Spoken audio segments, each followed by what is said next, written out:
21-savol. Quyida noma'lum moddani qismlari berilgan. Trans izomer ekan bu. Qo'shbog' hisobiga. Endi geksaden biruvchi ekan bu moddani nomi.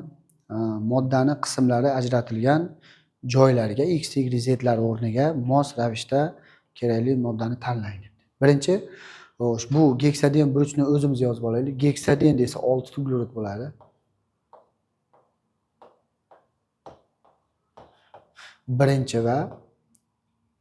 Birinchi, ikkinchi, uchinchidan keyin qo'shbog' bo'ladi. Birinchidan keyin va uchinchidan keyin qo'shbog' bo'ladi.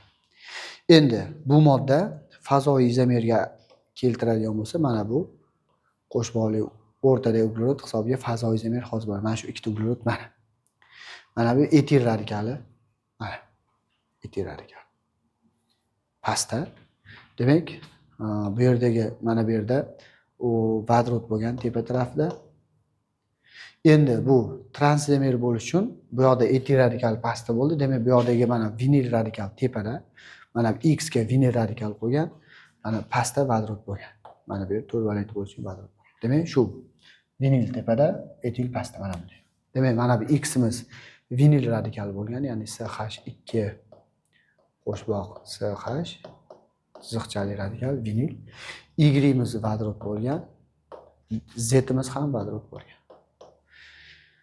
Xo'sh, demak Z ham vodorod bo'lgan.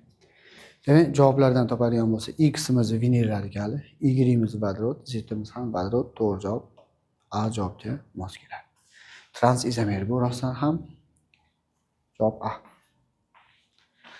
Cis izomer bo'lganda vinil radikal pastga tushib qoladi yoki etil radikal tepaga chiqib